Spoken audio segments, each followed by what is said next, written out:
Well, it definitely has an impact, of course, because you are confronted with the not so nice part of the world, war zones and people dying or suffering from diseases that are not being cured because there is no healthcare.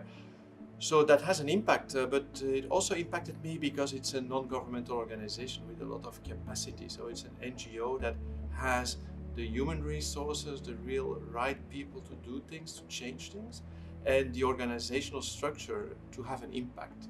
So I felt that basically within the world as we know it, an NGO, a group of people can get together and change the world for the better.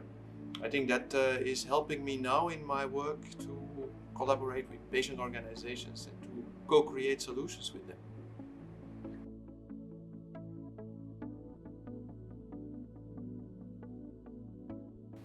Well, if we talk about the brand, of course, in pharmaceuticals, it's not about the product you're taking for your disease, because that's just going to have to be efficacious and help you. I think the brand is more the company. Do you trust the people who are working in that company? Do you think they are really trying to make everything better for you? And to do that, you have to have transparency. You have to be able to speak to people. I'm a strong believer that if you have regular dialogue with the individuals working within a company, you start understanding how they work, and you understand that these are genuine people who want to do a better thing, want to work with you to make the world a better place. So that is the basic. You need to have a dialogue. Now, to have a dialogue, you have to overcome fear. I think there's a lot of fear within the industry about, can we do that? Is this okay with regulations? And there is a lot of fear with patient groups about being involved with the pharma industry. Is this going to be negative to my reputation? Am I still independent? I do believe that we will not make better solutions for patients if we do not collaborate, if we don't do it together. So this dialogue is something we need to start if we haven't started yet. And both sides need to come over to each other and be able to open the doors to each other.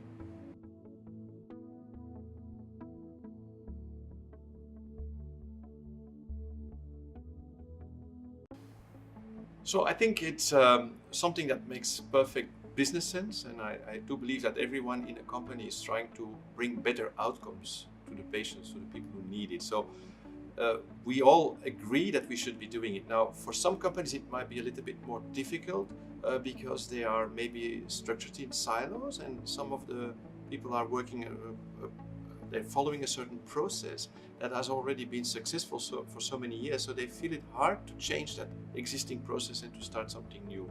That is a hurdle that we have to overcome, but I believe that within our company we managed to convince everyone of the sense of having patients collaborating in the creation of new solutions. And once you are convinced that it makes sense, finding the new process is not such a big thing to do. It's not a big hurdle at that time. You first need to convince people of the sense, then you need to make clear that it is possible, that you have tools, that you have processes on how to do it so that it's all compliant and perfect and that you're not losing time. Yeah, it takes a few years to probably adopt new processes, but I do believe that we're in good shape to go there.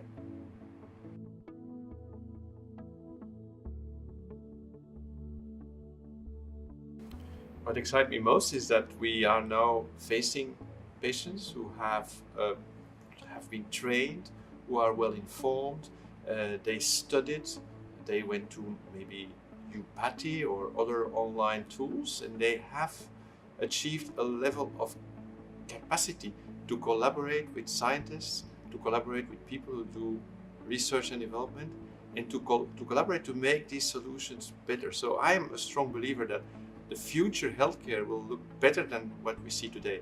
I think we will come up with solutions that are much more targeted to what the real needs are of the individual. So that's an exciting place to be. I think being able to bring in the patient within the company and to be able to make that link is something that definitely gets me up every morning with a smile on my face.